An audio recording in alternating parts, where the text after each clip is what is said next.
with the Kano government and NCDC in Kano.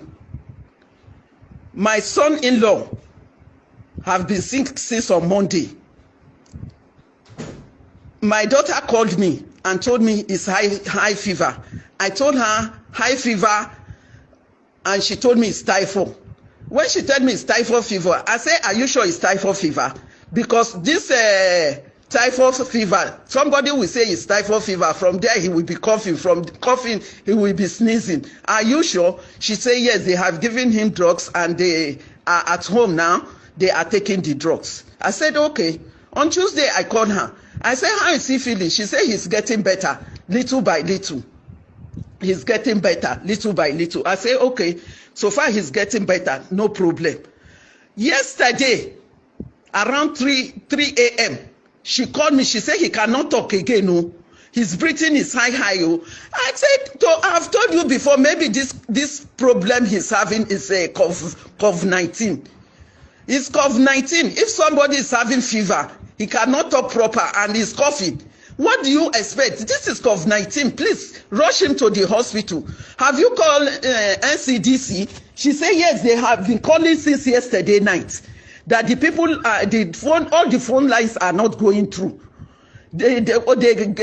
Somebody gave them another number again. They have been calling the number is ringing and nobody is responding to that call. So I decided to call the ones in the NCDC, the ones in Abuja.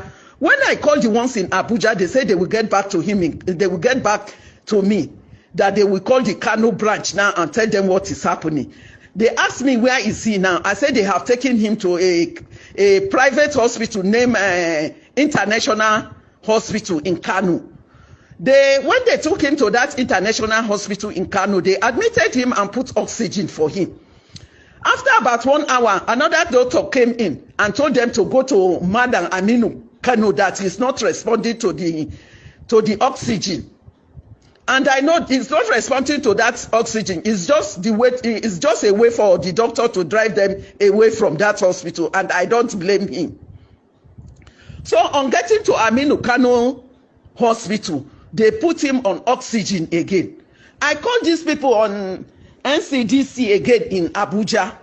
I asked them how far have the people started going, because they have dropped them from that international hospital, that they have now go to Madam Aminu Kano Hospital. That he said they will go there. They will go there. Every 30 minutes, I will be calling the NCDC here in Abuja, because the ones in Kano are not responding. He will be telling me that they will soon go there, they will soon go there. When the thing was getting out of hand, I told this man, please tell me the truth. What is happening? Tell me what is happening. Before he now told me that the NCDC in Kano have been shut down.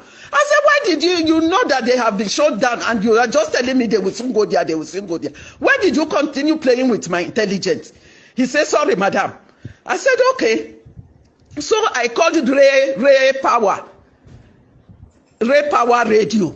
I told them, I was live on Ray Power around 4 o'clock. I explained my complaint to them. My son-in-law died after 2 hours when he was admitted in Aminu Kano. He died after 2 hours. So I'm holding the Kano government and the NCDC of Kano responsible for the death of my son-in-law. And now, what is paining me most now, that my heart is broken into pieces, is what will happen to my children, my daughter, her children, my grandchildren. What will happen to them when there is no NCDC in Kano? What will happen to them? Please, I want people to come to my aid. I'm dying. I'm an old woman. I don't want my children and my grandchildren to die in Kano. There is no NCDC in Kano. Please, people should come to my aid. Oh, they should come to my aid. Oh, they should come and help me. I'm dying. I'm dying. They should not allow my children in Kano to die. Please, they should help me. NCDC in Abuja, please take note. See to what you can do. FCT minister, please help me. Oh, I'm shouting to everybody. Everybody. Embe, if you hear this one, please help me. Anybody that know how he can help me, let him help me, so that they can go and test my children and the grandchildren. Please help me.